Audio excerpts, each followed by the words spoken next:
Hello जकास, मैं Rajkamal Verma. Gadar 12 term 1 chemistry solid state lecture 2 discuss करेंगे। मेरे साथ ही very ultimate sir Saurabh sir physics deal करेंगे और द स्पेशल आशीष सर वो मैथमेटिक्स डील करेंगे। ठीक है बच्चे, चलिए टाइम वेस्ट ना करते हुए फटाफट हम शुरू हो जाते हैं आगे के टॉपिक में। लेक्चर 1 में जितना डिस्कस किया उसके आगे हम डिस्कस करते हैं। आज का जो हम टॉपिक स्टार्ट कर रहे हैं वो आता है types of cubic unit cell. तो हमने लिया टाइप्स ऑफ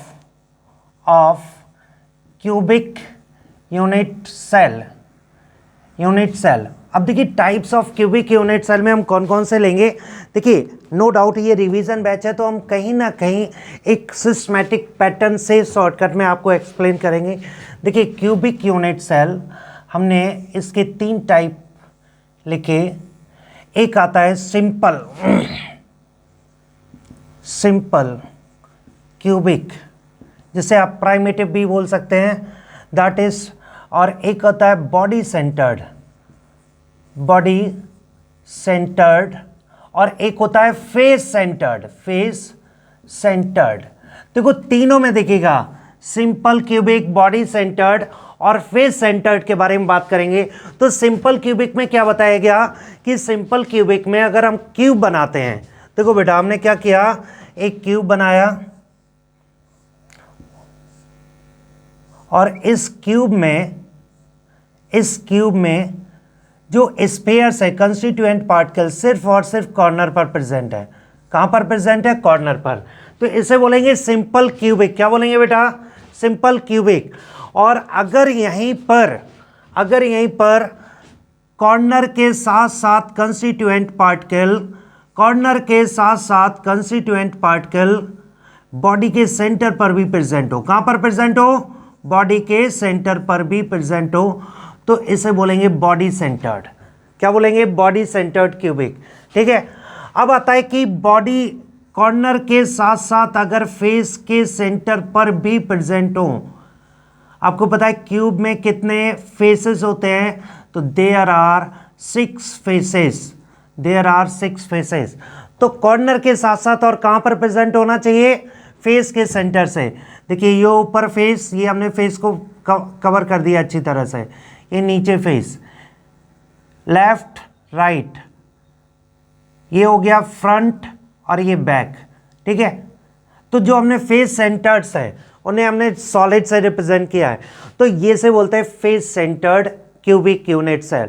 अब आता है इसमें एक टर्म आता है effective number of atoms per unit cell, जिसे रिप्रेजेंट करते किससे? जेड से। तो हमने लिखा जेड इक्वल्स टू, देखो बेटा क्यूबिक यूनिट सेल का कॉर्नर, हर कॉर्नर एक यूनिट सेल में 1/8 शेयर किया जाता है। मतलब एक कॉर्नर 8 यूनिट सेल के द्वारा शेयर किया जाएगा। तो एक के हिस्से में कितना आया? 1/8। तो हमने लिख दिया 8 तो कॉर्नर है और 8 into 1/8 that is equal to 1। तो जेड होता है effective number of atoms per unit cell. यहां पर जेड की बारे में बात करते हैं, दैट इज कॉर्नर में के लिए तो आप 8 इंटू 1/8, और बॉडी सेंटर के लिए आप क्या बोलेंगे? भाई जो बीच में रखा हुआ है, बॉडी के सेंटर में रखा हुआ है, वो पूरी बॉडी के अंदर ही है, तो उसका किसी और के साथ शेयरिंग नहीं है, तो +1। तो क्या हो जाएगा बेटा? 1 + 1 2।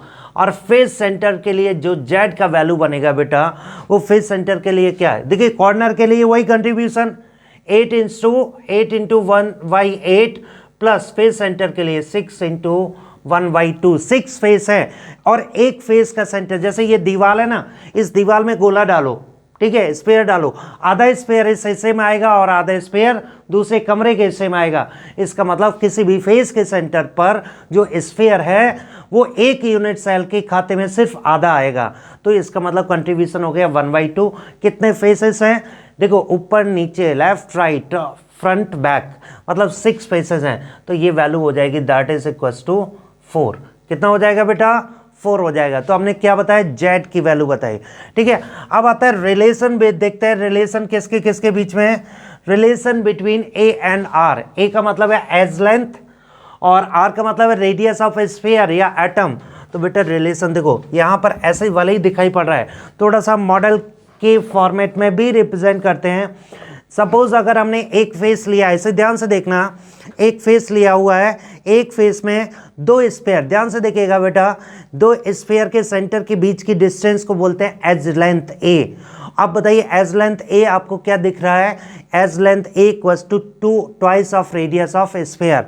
मतलब अगर हम रिप्रेजेंट करते बेटा तो आप कुछ इस तरह से रिप्रेजेंट करोगे कि A equals to twice of R. अब यहाँ पर कैसे टच में होगा, बेसिकली ये जो यहाँ पर जो रिलेशन होता है, ये जो स्फीयर टच में होते हैं वो बॉडी के डायगोनली स्फीयर टच में होते हैं। मतलब बॉडी के डायगोनली क्या होता है, दैट इज बॉडी के डायगोनल होता है that is a under root 3। तो a under root 3 equals to कितने रेडियस हो जाएगा, एक ये रेडियस, दो रेडियस यहाँ पर है, एक रेडियस यहाँ पर, कुछ इस तरह से टच में होगा बेटा कि ये बॉडी के सेंटर में है और ये बॉडी का डायगोनल है। मतलब आप बोल सकते हैं a under root 3 equals to 4r, मतलब a equals to 4r upon under root 3 बता सकते हैं। फेस सेंटर में, फेस के सेंटर के अलोंग, देखो फेस डायगोनल आप चेक करेंगे, face diagonal, face diagonally touch में होंगे।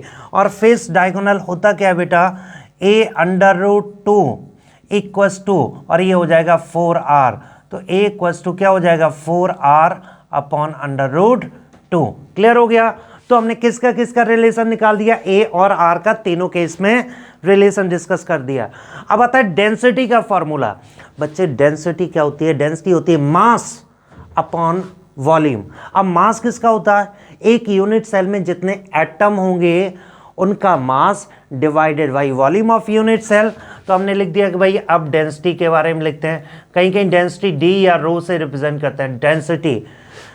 डेंसिटी का फॉर्मूला होता है Z into atomic mass divided by Avogadro number Na और साथ में AQ।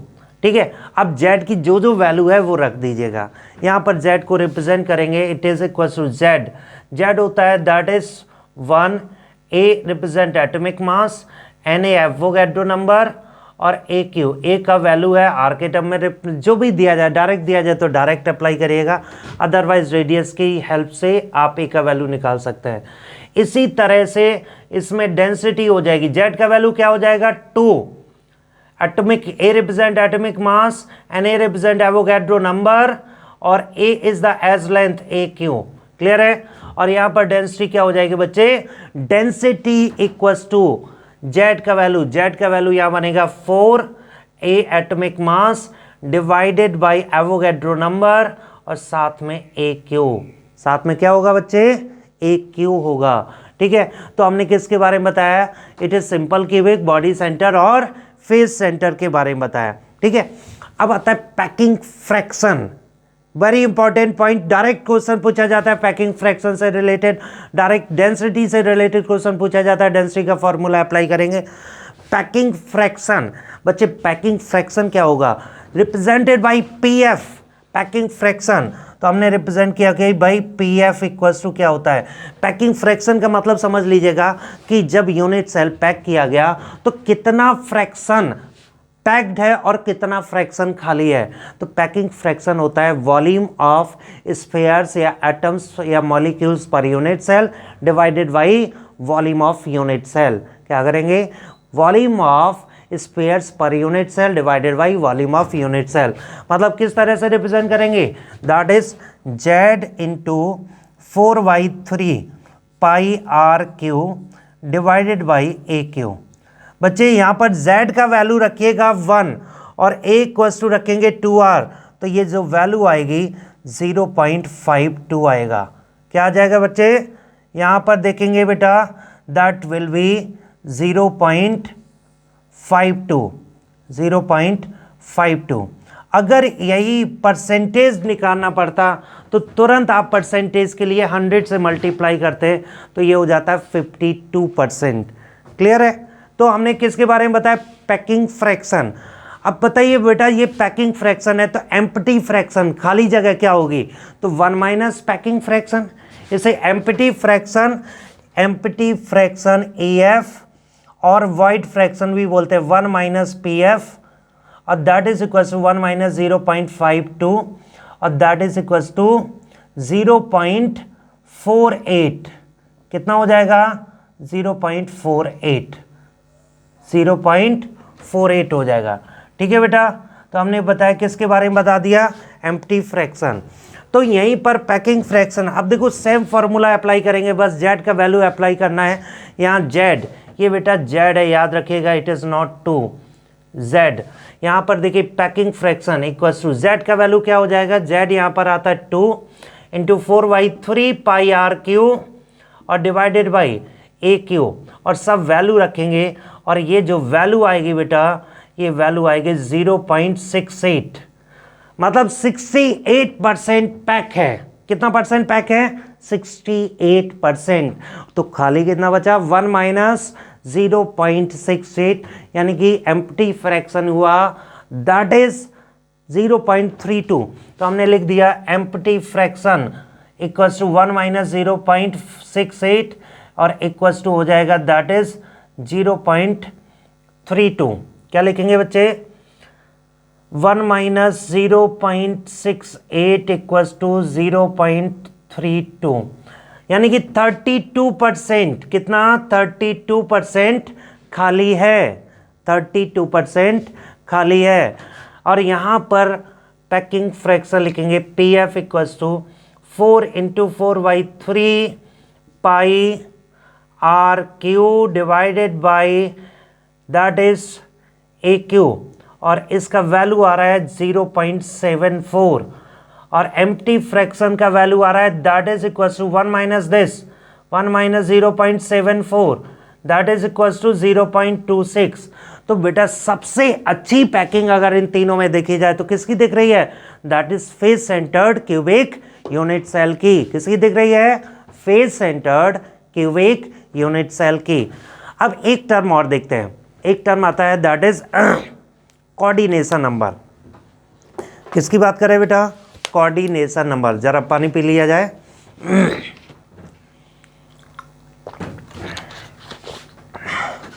देखो बच्चे, कोऑर्डिनेशन नंबर की डेफिनेशन क्या होती है, नंबर ऑफ नियरेस्ट नेबर या number of touching sphere is known as coordination number of that sphere. Coordination number बच्चे, कोऑर्डिनेशन नंबर सिंपल क्यूबिक के बारे में बात करें तो सिंपल क्यूबिक का एक कॉर्नर देख लो, कहीं पर भी एक कॉर्नर देख लो, कमरे का एक कॉर्नर।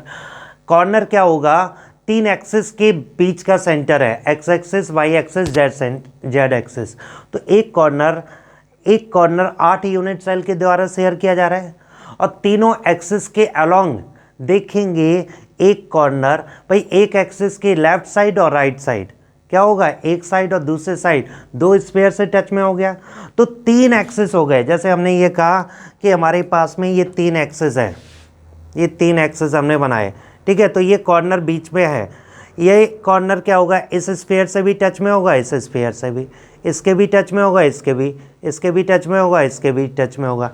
इसका मतलब क्या हो गया बेटा, ये जो कॉर्नर वाला है ये आप बता सकते हो कि इसका जो टचिंग स्फीयर्स होंगे, सिंपल क्यूबिक में टचिंग स्फीयर्स जिसे आप कोऑर्डिनेशन नंबर बोल रहे हैं, टचिंग स्फीयर्स होंगे, दिस विल बी 6। तो इसका मतलब अगर कोऑर्डिनेशन नंबर बोलते हैं, कोऑर्डिनेशन नंबर इक्वल्स टू 6। अब इसमें कोऑर्डिनेशन नंबर बोलते हैं तो बेटा कोऑर्डिनेशन नंबर इसमें जानते हो सैंडविच लाइक स्ट्रक्चर बन रहा है। किस टाइप का, एक थोड़ा सा मॉडल के फॉर्मेट में हम आपको दिखाते हैं। जैसे हमने कहा कि ये देखिए स्क्वायर टाइप का बनाया हुआ है, इसके ऊपर क्या रख दिया हमने, इसके ऊपर एक सेंटर पे, बॉडी के सेंटर पर हमने एक स्फीयर को प्लेस किया। तो अब आप ये देखिए, ये स्फीयर ऐसे 4 ऊपर टच में, नीचे टच में, ऐसे ही एक लेयर ऊपर आएगी, 4 कैसे टच में हो जाएगा ऊपर, मतलब कुल मिला के एक स्फीयर कितने के टच में, 8 के। तो कोऑर्डिनेशन नंबर कितना हो जाएगा बेटा, कोऑर्डिनेशन नंबर 8 हो जाएगा, कोऑर्डिनेशन नंबर 8 हो जाएगा।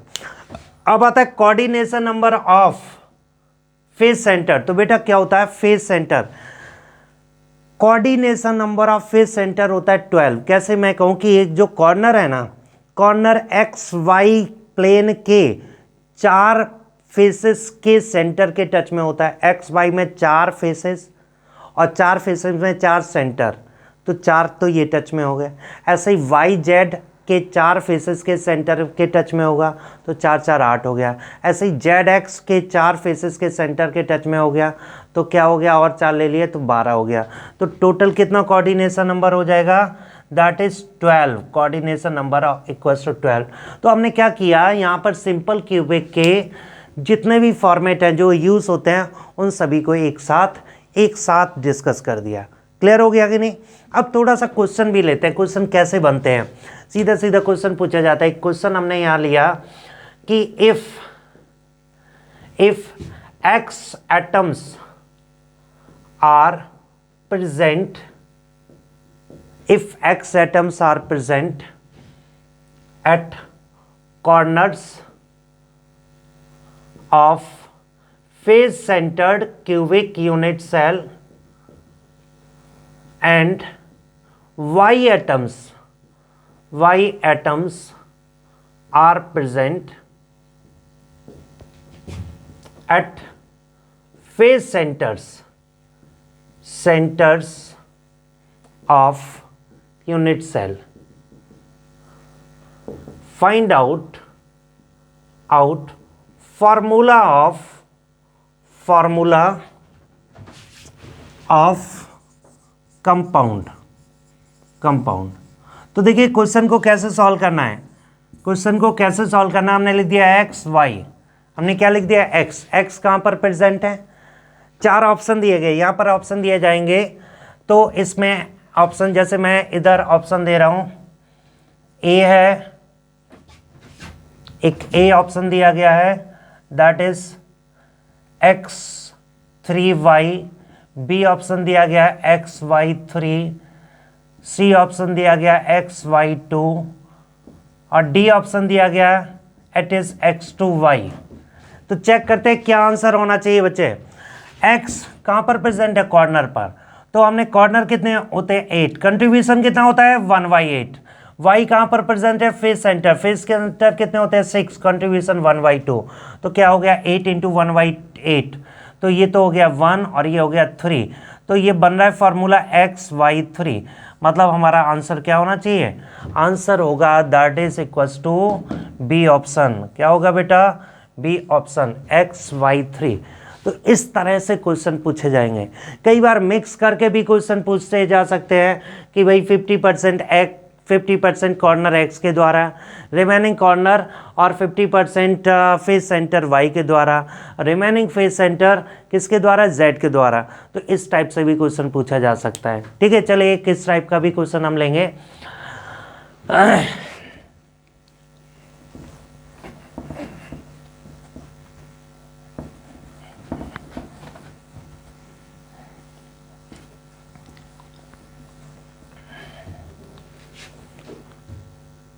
बच्चे एक इस टाइप का भी क्वेश्चन ले लेते हैं जो हमने बताया अभी। हमने कहा क्वेश्चन है if 50% corners are occupied by x atoms, comma 50% remaining corners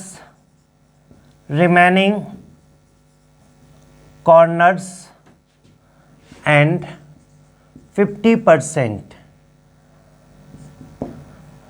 face centers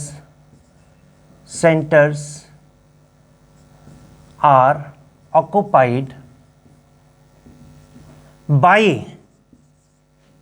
y atoms and remaining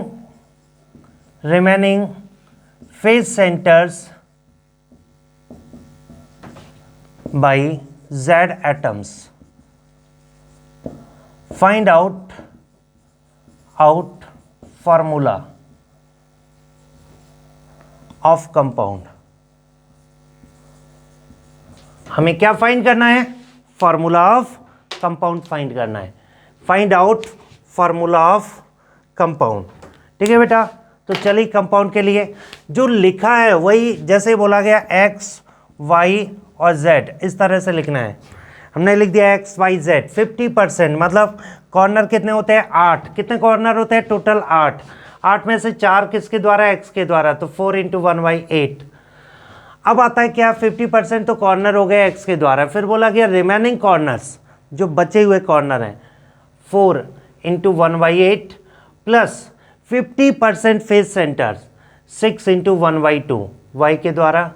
फिर क्या बोला गया रिमेनिंग फेस सेंटर्स, यानी कि कितने हैं 6 इंटू, देखो 6 इंटू यहाँ पर 1/2 इंटू 1/2 करेंगे। अब रिमेनिंग फेस सेंटर्स 6 इंटू 1/2 बचे ये 50% और 1/2 कंट्रीब्यूशन क्या होता है 1/2, तो ये क्या हो जाएगा इट इज़ 1/2, यहाँ पर कितना हो जाएगा दैट इज़ 1/2 प्लस ये 3/2 हो जाएगा, और यहाँ पर कितना हो जाएगा z दैट इज़ 3/2, तो ये कितना हो गया बेटा, ये तो हो गया 1/2 और ये हो गया 4/2, ये तो हो गया 2 और ये 3/2। ठीक है, ये आ रहा है। ऐसा करते हैं पूरे में 2 से मल्टीप्लाई कर देते हैं, 2 से मल्टीप्लाई करो इंटू 2 इंटू 2 इंटू 2, तो सिंपल रेशियो आ जाएगा 1 4 और 3, मतलब फॉर्मूला ऑफ कंपाउंड क्या हो जाएगा सिंपल रेशियो, क्या बनेगा x1 y4 और z3, क्या हो जाएगा बेटा x1 y4 और z3। क्लियर हो गया, इस तरह से बता सकते हैं कि हमारा ये कंपाउंड का फॉर्मेशन होगा। तो ये तो हमने कुछ क्वेश्चन भी डिस्कस किए और साथ में सारा क्यूबिक सिस्टम डिस्कस किया। ठीक है बच्चे, चलिए इसके आगे भी देखते हैं। अब आता है हमारा टॉपिक जो हम लोग डिस्कस करेंगे, दैट इज क्लोज पैकिंग। क्या करेंगे क्लोज पैकिंग।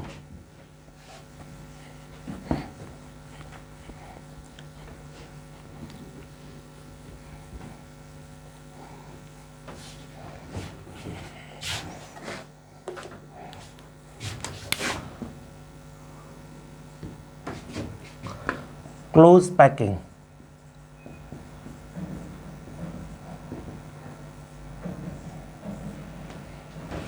किसके बारे में बात करें हम, क्लोज पैकिंग के बारे में बात करें।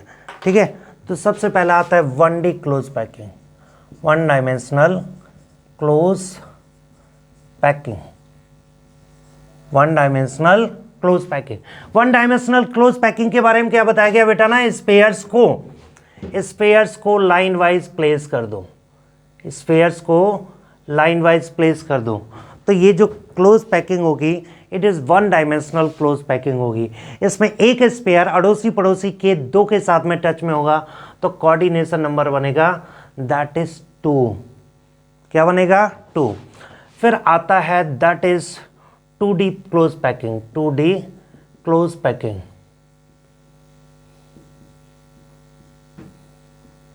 2D close packing. 2D close packing में हम 2 केस डिस्कस करेंगे बेटा। 2D क्लोज पैकिंग में एक होता है स्क्वायर पैकिंग और दूसरा बनेगा हेक्सागोनल, ठीक है। स्क्वायर पैकिंग में क्या होगा बेटा, स्क्वायर पैकिंग में एक तो हम ये दिखा सकते हैं कि स्फीयर के साथ स्फीयर प्लेस कर दिया, क्या कर दिया हमने, स्फीयर के साथ इस तरह से प्लेस कर दिया, तो ये जो पैकिंग बनेगी दैट इज स्क्वायर पैकिंग। और हेक्सागोनल में क्या होगा, हेक्सागोनल में कि हमने देखो ये स्फीयर, ठीक है, फिर ये स्फीयर, एक स्फीयर यहाँ डाल दिया, एक स्फीयर यहाँ डाल दिया, तो ये इसे बोलते हैं हेक्सागोनल पैकिंग। हम आपको दिखाते भी हैं मॉडल के फॉर्मेट में, this is the hexagonal packing और यहाँ पर this is the square packing, hexagonal packing और स्क्वायर पैकिंग। अब देखिए जो स्क्वायर पैकिंग में देखो ये स्फीयर क्या हो रहा है, इधर टच में 1 2 ऐसे ही 3 और 4 के टच में होगा, तो इसका कोऑर्डिनेशन नंबर हो गया 4 और इसका साफ साफ दिख रहा है कोऑर्डिनेशन नंबर क्या हो जाएगा, कोऑर्डिनेशन नंबर इक्वल्स टू 6। किसके बारे में बात करें, 2 डायमेंशनल पैकिंग। अब हम बात करें 3D पैकिंग, किसके बारे में? 3D packing. तीसरा केस है 3D packing. Packing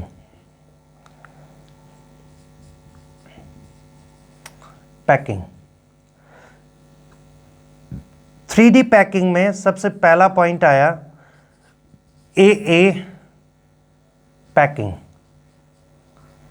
3 dimensional packing, AA packing. Formation होता है that is simple cube, simple cubic. कैसे? यहाँ से देखिए, अगर ये पैकिंग है और इसी के जस्ट इस ऊपर एक स्फीयर, इसी के जस्ट ऊपर एक लेयर रख दें, इसी के जस्ट से ऊपर लेयर, और आगे स्ट्रक्चर देखते चले जाएंगे तो जानते हो यहाँ से जो फॉर्मेशन होगा दैट विल बी द, ये जो फॉर्मेशन होगा ये फॉर्मेशन हो जाएगा that is square, that is cubical packing. क्या फॉर्मेशन होगा? Simple cubic packing. कैसा? It is represented by AA packing. किसे रिप्रेजेंट करते हैं? AA packing. और क्यूबिक पैकिंग में जो कोऑर्डिनेशन नंबर होगा, coordination number that is equal to 6। ठीक है। दूसरा हम बात कर रहे हैं कि AB packing. Next is AB packing या अरेंजमेंट, AB अरेंजमेंट या AB packing, that is equal to known hexagonal close packing. बच्चे देखो, हेक्सागोनल क्लोज पैकिंग किस तरह से बताओगे? हेक्सागोनल क्लोज पैकिंग यहाँ पर देखिए क्या बताया गया कि हेक्सागोनल क्लोज पैकिंग कुछ इस तरह से बनाते हैं। हमने यहाँ पर बना के दिखा दिया हेक्सागोनल क्लोज पैकिंग।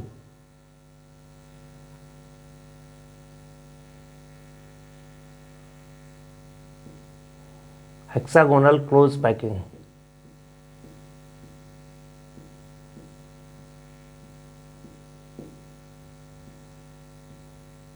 और बीच में 3 की लेयर और प्रेजेंट होती है। तो यहाँ से जो फॉर्मेशन होता है that is hexagonal close packing का फॉर्मेशन। अब बच्चे देखो कैसा है, इसमें हम बता रहे हैं किस तरह से रहता है। ध्यान से देखिएगा, हम इसको एक्सप्लेन कर रहे हैं मॉडल के साथ में। जैसे हमने कहा ये लेयर है, एक हेक्सागोनल। अब इसके जस्ट ऊपर हमने क्या कर दिया, जो डिप्रेशन में जो स्फीयर है, देखो ये वाला स्फीयर इसके डिप्रेशन में जाना चाहिए, इस तरह से प्रेजेंट कर दिया। अब ये अल्टरनेट डिप्रेशन के पास में आ रहे हैं। इसे फर्स्ट लेयर को A लेयर बोलेंगे, जिसे दूसरी लेयर को क्या बोलेंगे? B layer. ठीक है। और फिर इसके ऊपर A लेयर आ जाएगी। तो जानते हो यहाँ से बन रहा है AB पैकिंग। क्या बन रहा है बच्चे? AB packing. यहाँ से देखो ये 2 एटम्स आमने सामने, फिर ऐसे ये सामने आमने सामने, इस तरह से एटम क्या हो गए? स्फीयर आमने सामने होंगे। इससे हमारे पास ये फॉर्मेशन होता है और इसमें Z का वैल्यू फाइंड करते हैं, इफेक्टिव नंबर ऑफ एटम्स, जहाँ पर कॉर्नर तो शेयर किए जाते हैं। कॉर्नर जितने होते हैं, कॉर्नर कितने हैं? 12। तो हमने लिख दिया 12, और एक कॉर्नर 6 यूनिट सेल के द्वारा शेयर किया जाता है। तो 12 इंटू 1/6 और plus face centre, 2 face centre है, एंड सेंटर एक तरह से 2 इंटू 1/2 और साथ में +3 जो कंप्लीटली इनसाइड है। तो Z का वैल्यू आता है यहाँ पर, Z का वैल्यू आता है दैट इज 6। Z का वैल्यू क्या आता है? 6 आता है। ठीक है। अब आता है कि इसमें डेंसिटी का फॉर्मूला लगाएं। डेंसिटी इक्वल्स टू वही Z into atomic mass divided by Na और into volume of unit cell. और Z का वैल्यू क्या रख देंगे? 6। A एटॉमिक मास है, ये सब वैल्यू रखेंगे तो डेंसिटी आ जाएगी। पैकिंग फ्रैक्शन कितना आ जाएगा? फिर वही 6 into 4/3 πr³ divided by volume of unit cell. और जब ये सॉल्व करेंगे बेटा तो 0.74 आएगा। कितना आएगा बेटा? 0.74।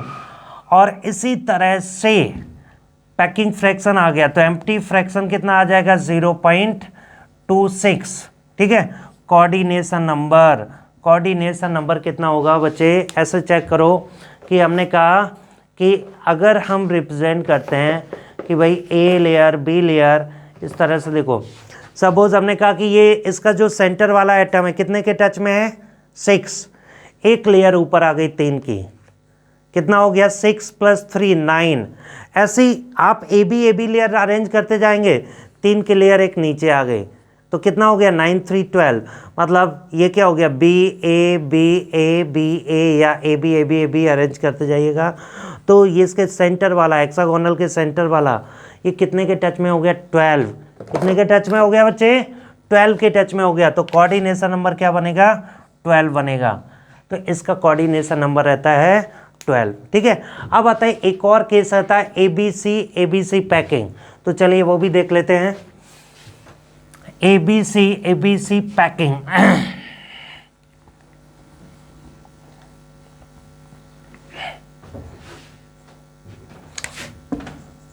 ए बी सी अरेंजमेंट या पैकिंग, इसे क्यूबिक क्लोज पैकिंग भी बोलते हैं। Cubic close packing, cubic close packing क्या बोलते हैं बच्चे, क्यूबिक क्लोज पैकिंग, सीसीपी। और ये क्या अरेंजमेंट होता है इसमें मैं आपको बता दूं, क्योंकि जो प्रॉपर्टीज़ हैं यहाँ से देखिए, क्यूबिक क्लोज पैकिंग में एक हेक्सागोनल बेस लेना है, इसके ऊपर 3 की लेयर रखना है। इसे हो गया ए लेयर बी लेयर, इसके जस्ट ऊपर फिर से 3 की लेयर। अब याद रखिए एटम के ऊपर एटम नहीं रखेंगे, घुमा के डिप्रेशन में डाल दिया। चूंकि ओरिएंटेशन बदल दिया है तो बी के ऊपर वाली जो लेयर हो गई वो सी लेयर हो गई।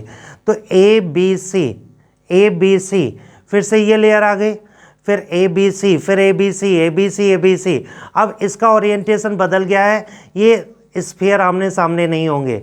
और इसका जब आप रोटेटिंग मॉडल चेक करेंगे तो इसका अरेंजमेंट वैसे ही होगा जैसा कि एफसीसी का होता है। ठीक है, तो कुछ इस तरह से ए बी सी पैकिंग को हम बताएंगे कि all property resembles with FCC. तो हम सारी प्रॉपर्टी उधर से ही एफसीसी से उठा लेते हैं। ठीक है, तो इस पैकिंग को बोलते हैं ए बी सी अरेंजमेंट या पैकिंग बोलेंगे। ठीक है बच्चे, तो ये पैकिंग के बारे में बताया गया, डिफरेंट पैकिंग के बारे में। अब आता है फिर से एक नया टॉपिक लेते हैं, दैट इज़ वॉइड। वॉइड का मतलब है खाली जगह, बोलता है ना वॉइड फ्रैक्शन क्या है, खाली जगह क्या है। तो टाइप्स ऑफ वॉइड के बारे में देखेंगे, वॉइड क्या होता है ये सारा कुछ देखेंगे बेटा। ठीक है बच्चे, चलिए वॉइड में टाइप्स। वॉइड का मतलब होता है कि जब पैकिंग होती है तो जो खाली जगह होती है उसे को बोलते हैं, स्फीयर्स के बीच में जो खाली जगह है उसे बोलते हैं वॉइड। ठीक है, वॉइड के बारे में बताया गया कि टाइप्स ऑफ वॉइड क्या होंगे, टाइप्स ऑफ वॉइड। ठीक है, पहला आता है that is 1 dimensional void. First is 1D void, 1 dimensional void. तो इसमें स्फीयर को अरेंज कर दिया ऐसे लाइन में, तो ये जो वॉइड है इसे बोलते हैं लीनियर वॉइड। क्या बोलते हैं, लीनियर वॉइड। और इस लीनियर वॉइड का कोऑर्डिनेशन नंबर, वॉइड कितने स्फीयर के टच में है, 2 स्फीयर के टच में है, कोऑर्डिनेशन नंबर हो जाएगा 2। फिर आता है triangular 2 dimensional void, 2D void. 2D void में एक लिया ए ट्रायंगुलर वॉइड। और ट्रायंगुलर वॉइड के बारे में क्या बताया गया, एक लिया हमने ट्रायंगुलर वॉइड। और ट्रायंगुलर वॉइड के बारे में बताया गया कि जो स्फीयर है वो स्फीयर देखिए इस तरह से टच में प्रेजेंट है, अब इनके सेंटर पॉइंट में लाओ और इसमें बीच में एक छोटा सा स्फीयर डाल दो। इस छोटे से स्फीयर का कोऑर्डिनेशन नंबर होगा दैट इज इक्वल टू 3। और इस छोटे से स्फीयर का बड़े स्फीयर के साथ रिलेशन देखेंगे तो इसकी रेडियस, छोटे स्फीयर की रेडियस स्मॉल आर से रिप्रेजेंट कर देंगे और बड़े स्फीयर की रेडियस कैपिटल आर से, तो स्मॉल आर इक्वल टू हो जाएगा 0.155 कैपिटल आर। कितना हो जाएगा 0.155 कैपिटल आर। ठीक है, दूसरा आता है, दूसरा देखिए जो इस ट्रायंगुलर वॉइड प्रेजेंट, अभी मैंने मॉडल दिखाया, इसके बीच में जो वॉइड प्रेजेंट है बच्चे, इसके बीच में वॉइड चेक करिएगा, दिस इज द, इसके बीच में वॉइड चेक करिएगा, this is the triangular void. क्या होगा, ट्रेंगुलर वॉइड, इसके बीच में एक छोटा सा स्फीयर डालेंगे और बड़े से स्फीयर का जो बाहर स्फीयर है उसके साथ रेडियस का रिलेशन चेक किया हमने। ठीक है, अब आता है नेक्स्ट हमारे पास में जो वॉइड आता है बेटा, that is square void. 2 dimensional में स्क्वायर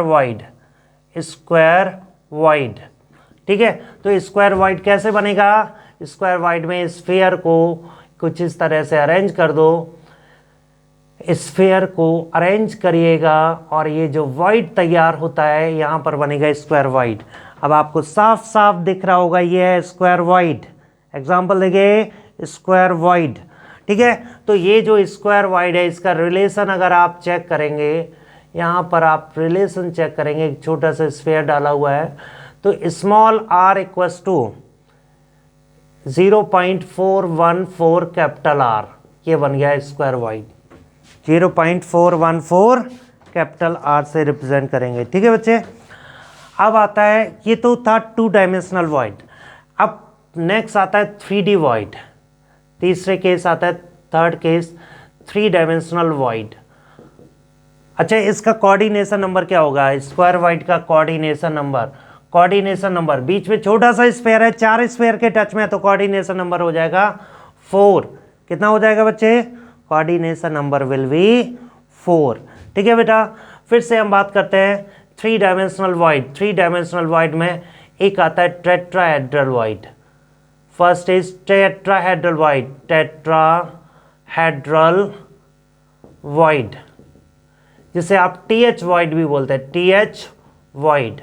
तो देखिए TH वॉइड क्या होगा कि जो ट्रेंगुलर वॉइड है, इस ट्रेंगुलर वॉइड के ऊपर एक स्फीयर रख दें। जैसे ये ट्रेंगुलर वॉइड है बेटा, ट्रेंगुलर वॉइड के ऊपर एक स्फीयर रख दें। ये ट्रेंगुलर वॉइड है, इसके एक स्फीयर रख दें ऊपर। तो बेटा ये जो स्फीयर बनेगा, ये जो स्फीयर होगा, बेसिकली इस ट्रेंगुलर वॉइड के ऊपर अगर हम स्फीयर रखते हैं तो हमारे पास ये जो फॉर्मेशन होगा टेट्राहेड्रल वॉइड, 3 डायमेंशनल वॉइड आ जाएगा। इसे हम बोलेंगे TH वॉइड। और इसका जो रिलेशन होता है स्मॉल r इक्वल्स टू, ये होता है 0.225 कैपिटल R। क्या लिखेंगे बच्चे?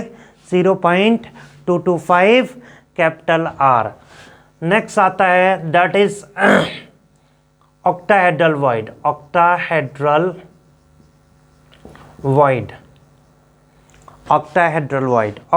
वॉइड कैसे बनेगा? ऑक्टाहेड्रल वॉइड में जो स्क्वायर वॉइड है उसके ऊपर एक स्फीयर और एक नीचे स्फीयर, एक ऊपर स्फीयर और नीचे स्फीयर। तो देखो इसका जो सेंटर पॉइंट है स्क्वायर वॉइड का, जो ऑक्टाहेड्रल वॉइड का सेंटर पॉइंट है वो अभी भी वैसे ही हो गया जो स्क्वायर वॉइड का था। मतलब अगर मैं कहूँ कि हमारे पास में ये स्क्वायर वॉइड है, ये स्क्वायर वॉइड है, ये हमने स्क्वायर वॉइड को रिप्रेजेंट कर दिया।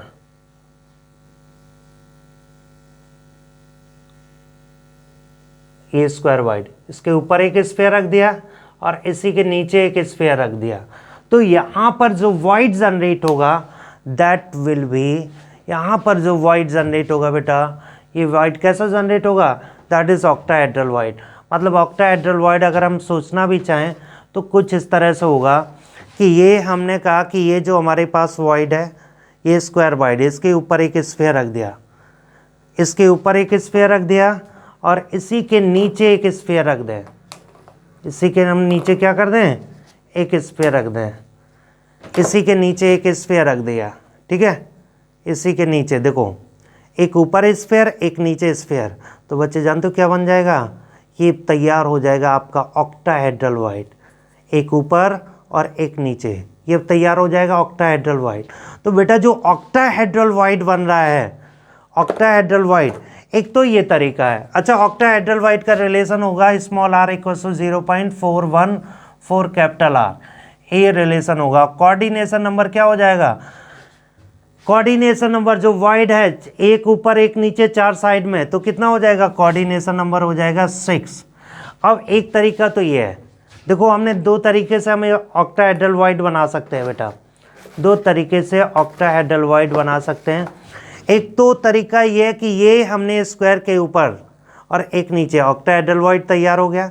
ठीक है, दूसरा तरीका है कि अगर हम इसे देखो ट्रायंगुलर वॉइड के ऊपर इस तरह से अरेंज करें इनको, तो यहाँ से भी जो तैयार होता है बेटा, ये जो तैयार हो रहा है, this is also octahedral void. ये भी क्या है? Octahedral void. ये भी क्या है? ऑक्टाहेड्रल वॉइड तैयार हो रहा है। ये किसकी हेल्प से तैयार किया हमने? ट्रायंगुलर वॉइड की हेल्प से। ठीक है, तो हम दो तरह से ऑक्टाहेड्रल वॉइड बना सकते हैं। और लास्ट में 3 डायमेंशनल वॉइड आता है, दैट इज लास्ट में 3 डायमेंशनल वॉइड देखते हैं, क्यूबिकल वॉइड। कौन से वॉइड के बारे में बात करें? Cubical void. तो चलो यहाँ जगह हमने यहाँ लिख दिया क्यूबिकल वॉइड।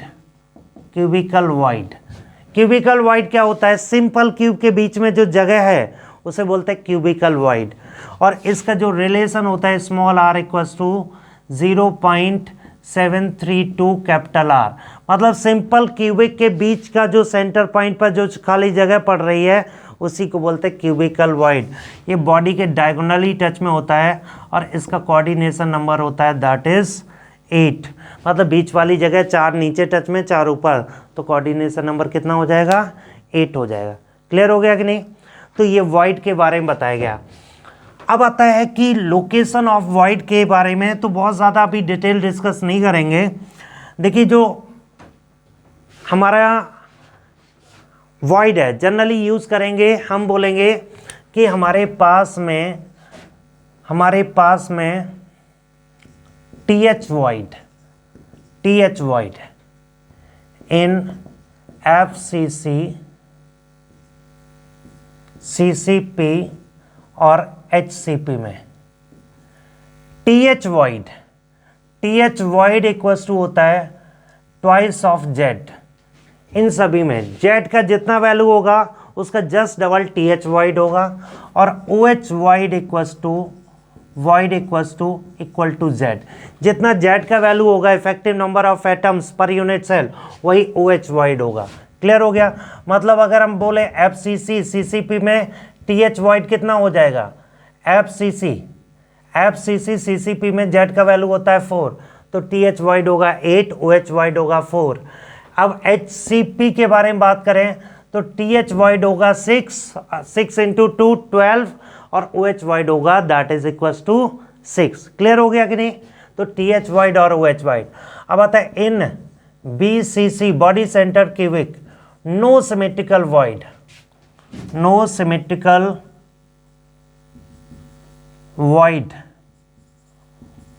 Is found. कोई सिमेट्रिकल वॉइड नहीं होता है। और in simple cubical void is found. ये वॉइड की हिस्ट्री कहाँ पर मिलेगा फाउंड? ठीक है, तो ये सारे वॉइड की हिस्ट्री बता दी गई। ठीक है, तो वॉइड्स का डिस्कशन हो गया बेटा। अब आता है ये, तो अब इस चैप्टर का लास्ट टॉपिक डिस्कस करेंगे that is defect and imperfection, और ये चैप्टर आपका फिर कंप्लीट हो जाएगा।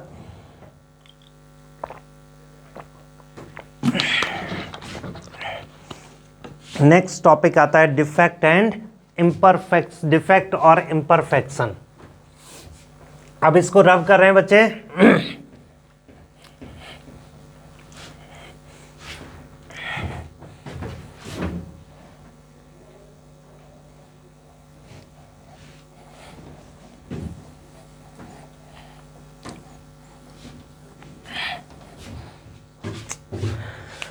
नेक्स्ट आता है बच्चे डिफेक्ट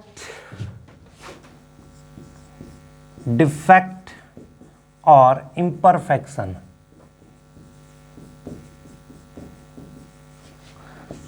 डिफेक्ट बोलते हैं ना, डिफेक्टिव पीस है, डिफेक्टिव मतलब कमी है। क्या है? कमी। डिफेक्ट और इम्परफेक्शन बेसिकली किसी भी क्रिस्टल सिस्टम, क्रिस्टलाइन सॉलिड में कहीं पर इरेगुलरिटी डेवलप हो जाए तो बोलते हैं ये डिफेक्ट डेवलप हो गया। क्या डेवलप हो गया? डिफेक्ट। तो डिफेक्ट या इम्परफेक्शन डेवलप हो गया। ठीक है बेटा, तो डिफेक्ट में दो तरह के, वैसे तो डिफेक्ट हमारे पास में 3 तरह के हम होते हैं। एक होता है पॉइंट डिफेक्ट,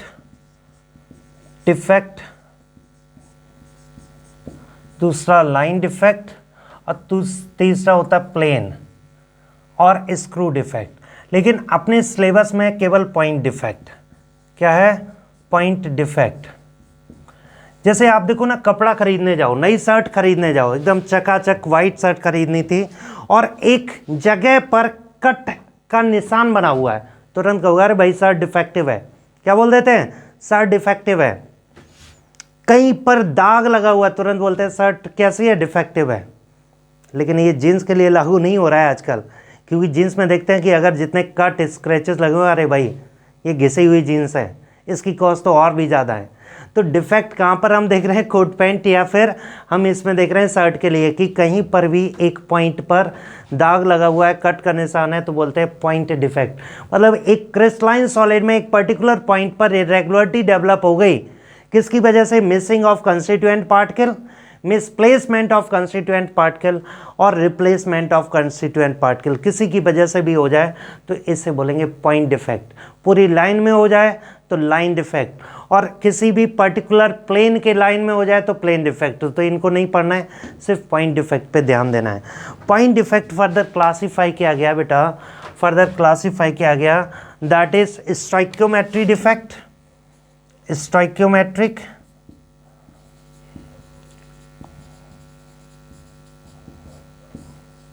नॉन स्टोइकियोमेट्रिक,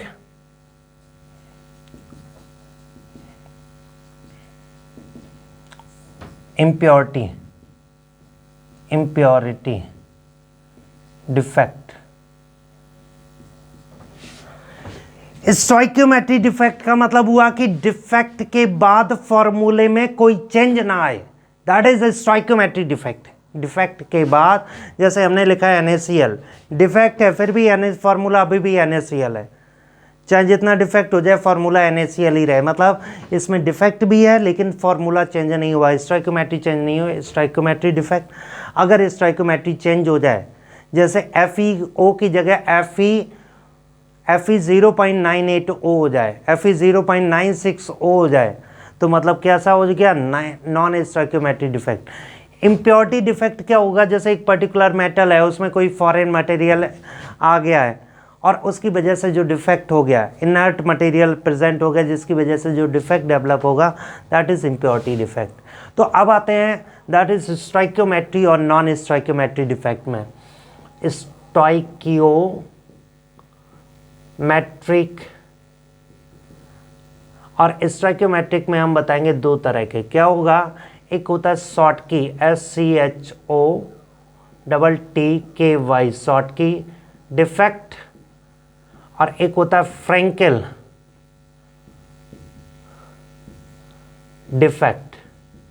इन दोनों में डिफरेंस चेक करिए, क्या होता है शॉटकी डिफेक्ट और फ्रैंकेल डिफेक्ट में। हमने लिखा कि एक आयनिक कंपाउंड है जिसमें कंस्टिट्यूएंट पार्टिकल इस तरह से लिख दिए, plus minus plus minus plus minus plus minus plus.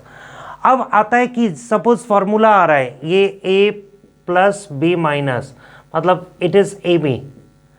अब हमने कहा कि दोनों से भाई इस क्रिस्टल से एक A प्लस गायब हो जाए और एक B माइनस गायब हो जाए, मतलब इक्वल प्रोपोर्शन में गायब हो जाए। तो अगर हम गायब करते हैं, जैसे एक प्लस को गायब कर दिया और एक इधर से हमने माइनस को गायब कर दिया, तो देखिए फॉर्मूले में कोई फर्क नहीं पड़ा, क्योंकि पहले सपोज कहें 100 A प्लस आइन 100 B माइनस आइन, फॉर्मूला क्या होगा? A 100 B 100 मतलब AB। अब एक एक गायब कर दो तो A 99 B 99 मतलब AB, फॉर्मूला अभी भी सेम रहेगा, फॉर्मूला अभी भी क्या रहेगा? सेम रहेगा, चार्ज अभी भी बैलेंस रहेगा। तो इस टाइप के डिफेक्ट को बोलते हैं शॉटकी डिफेक्ट। क्या बोलते हैं? Schottky defect. क्या बोलेंगे बेटा? Schottky defect. हमने रिप्रेजेंट कर दिया, ये शॉटकी डिफेक्ट है। इस डिफेक्ट में खास बात होती है, अक्सर उस टाइप के क्रिस्टल में, क्रिस्टलाइन सॉलिड में होता है जिनके, ये देखिए क्वेश्चन पूछा जा सकता है और पूछा भी गया है, किस टाइप के सॉलिड में होता है? जिसमें कंस्टिट्यूएंट पार्टिकल्स का, एनाइन और कैटाइन के साइज कंपेरेबल होते हैं, लगभग लगभग सिमिलर साइज के होते हैं, बहुत ज़्यादा डिफरेंस नहीं होता है, तो उसमें ये डिफेक्ट होता है। उसमें क्या होगा? ये डिफेक्ट होगा। अब इसमें नंबर ऑफ आइंस मिसिंग है, इसकी वजह से डेंसिटी डिक्रीजेस, डेंसिटी क्या कर जाती है, इन नीचे साइन बनाया गया तो इसका मतलब डेंसिटी डिक्रीज करती है। फ्रैंकेल डिफेक्ट में क्या होता है बेटा, किसके बारे में बात कर रहे हैं, फ्रैंकेल डिफेक्ट में। तो फ्रैंकेल डिफेक्ट में जैसे प्लस माइनस ये हमने रिप्रेजेंट कर दिया और हमने कहा कि भाई plus minus plus minus plus minus plus minus plus, तो ये क्या हुआ, ये कुछ नहीं हुआ, कहीं से कोई मिसिंग वगैरह नहीं हुआ।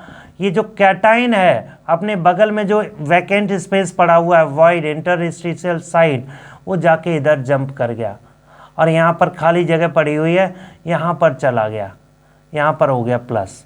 तो बताइए ये इसने अपनी पोजीशन छोड़ दी। तो इस टाइप के डिफेक्ट को बोलते हैं that is known as Frenkel defect. क्या बोलेंगे बच्चे, that is known as Frenkel defect. और ये जो फ्रैंकेल डिफेक्ट होगा इसमें density remains constant, density remains constant, remains constant. Density कैसी रहेगी बेटा, कांस्टेंट रहेगी। क्यों कांस्टेंट रहेगी, क्योंकि इस डिफेक्ट की वजह से, जो इस डिफेक्ट की वजह से क्या हो रहा है, जो आयन है कैटाइन सिर्फ इंटरस्टिशियल साइट में गया, बाहर नहीं गया, कहीं मास कम नहीं हुआ है, ठीक है। तो फ्रैंकेल डिफेक्ट और क्या हो गया, शॉर्टकी डिफेक्ट। अब आता है फ्रैंकेल डिफेक्ट। जनरली जो कैटाइन का साइज है एनाइन के कंपैरिजन में काफ़ी छोटा होता है, तो साइज में डिफरेंस काफ़ी होता है। तो जनरली आप बोल सकते हैं कि फ्रैंकेल डिफेक्ट उन आयनिक क्रिस्टलाइन सॉलिड में होता है जहाँ पर साइज में वेरिएशन काफ़ी अधिक होता है। समझ में आ गया। तो फ्रैंकेल डिफेक्ट और शॉर्टकी डिफेक्ट। अब आता है non stoichiometric defect. Non stoichiometric defect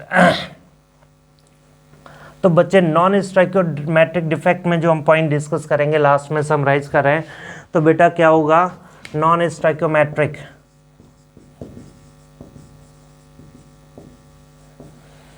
matric, ये मेटल आयन एक्सिस और metal ion deficiency, metal ion excess और मेटल आयन डेफिशिएंसी डिफेक्ट।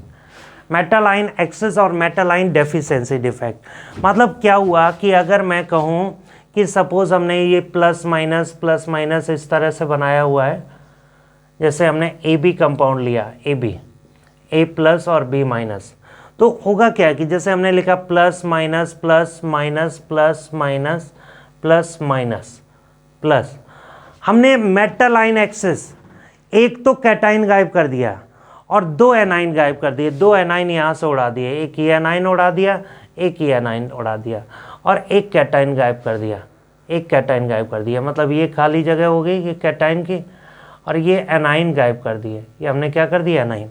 इससे क्या होगा, फार्मूला ही चेंज हो जाएगा, फार्मूला चेंज होगा, ऊपर से चार्ज भी डिस्टर्ब। अब चार्ज क्या हो गया, दो एक्स्ट्रा, एक एक्स्ट्रा में नेगेटिव आयन चला गया, उसके चक्कर में जहाँ नेगेटिव होना चाहिए था उसकी जगह पर एक इलेक्ट्रॉन लेके आए। क्या लेके आए, इलेक्ट्रॉन। अब इलेक्ट्रॉन की वजह से कलर प्रॉपर्टी बढ़ जाती है, इलेक्ट्रिकल प्रॉपर्टी बढ़ जाती है, इसीलिए इसे बोलते हैं F centre focus, F centre और कलर सेंटर। और यहाँ पर फॉर्मूला भी क्या हो जाएगा, चेंज हो जाएगा। यहाँ पर उल्टा केस होगा कि नंबर ऑफ मिसिंग कैटाइंस ज़्यादा होंगे एनाइन के कंपैरिजन में, कैटाइंस ज़्यादा मिसिंग होंगे एनाइन के कंपैरिजन में। उस केस में हम क्या करेंगे, कैटाइन ऐसा लेंगे जिसका वेरिएबल ऑक्सीडेशन स्टेट हो। तो जैसे हमने Fe ले लिया और ले लिया, जब हमने कहा कि Fe ये +2 होता है और ये -2 होता है, तो हमने ये लिखा कि भाई हमारे पास में इस तरह से positive ion negative ion represent कर रहे हैं, positive ion negative ion represent कर रहे हैं। तो हमने लिखा कि ये Fe+2 O -2, इस तरह से +2 -2 +2 -2 +2 -2, नहीं ये प्लस उल्टा हो गया, थोड़ा सा चेंज करेंगे बेटा। यहाँ पर -2 +2 -2 +2 और यहाँ पर हो जाएगा +2 -2 +2 -2। तो देखो बेटा क्या करें कि क्या है, metal ion deficiency, 2 metal ion गायब कर दिए। क्या हमने 2 मेटल आयन गायब कर दिया और 1 ऑक्साइड आयन गायब कर दिया। तो कमी क्या हो गई, देखो ओवरऑल फार्मूला तो चेंज हो ही गया, ऊपर से एक्स्ट्रा 2 पॉजिटिव चार्ज की कमी हो गई। और उन पॉजिटिव चार्ज को बैलेंस करने के लिए जो 2 पॉजिटिव आयन है उनमें से +3 वाला ले लिया, आयरन +3, इधर मॉडिफाइड कर दिया +3। अब देखिए 2 पॉजिटिव की कमी की थी, इन 2 आयन की जगह Fe+3 डाल दिया, जिसकी वजह से 2 एक्स्ट्रा पॉजिटिव चार्ज आ गए और उसकी वजह से क्या हो गया, ओवरऑल बैलेंस हो गया। क्लियर हो गया कि नहीं। ये तो था नॉन स्टोइकियोमेट्रिक डिफेक्ट। अब आता है इम्प्योरिटी डिफेक्ट, जैसे गोल्ड, आयरन, सिल्वर वगैरह में कोई अदर इम्प्योरिटी आ जाए जिसकी वजह से डिफेक्ट हो जाए, इनर्ट इम्प्योरिटी, तो दैट इज इम्प्योरिटी डिफेक्ट। ठीक है बच्चे, तो ये पूरा चैप्टर हमने कवर करा दिया है। इसमें क्वेश्चंस आप सॉल्व करेंगे, जितने ज़्यादा क्वेश्चन सॉल्व करेंगे उतना ही ज़्यादा आपको मतलब बेनिफिट होगा। ठीक है, बाकी यहाँ पे इसमें नंबर वगैरह दिया गया है, साइट पे नंबर अवेलेबल है, कोई भी डाउट है तो आप उस पर व्हाट्सएप भी कर सकते हैं। ठीक है बच्चे, हमारे लेक्चर कंटिन्यू देखते रहिएगा और दोस्तों को भी शेयर करिए ताकि बच्चे ज़्यादा से ज़्यादा फ़ायदा उठा सकें। हमने 2 लेक्चर में सॉलिड स्टेट का रिवीजन कंप्लीट किया है। ऐसे ही मैथ और फिजिक्स में सिस्टमैटिक तरीके से आशीष सर मैथ में और सौरभ सर फिजिक्स में कवर करा रहे हैं। ठीक है, अब मिलते हैं नेक्स्ट लेक्चर सॉल्यूशन के नेक्स्ट लेक्चर के साथ में। ओके बच्चे, गुड लक, झक्कास गुड लक।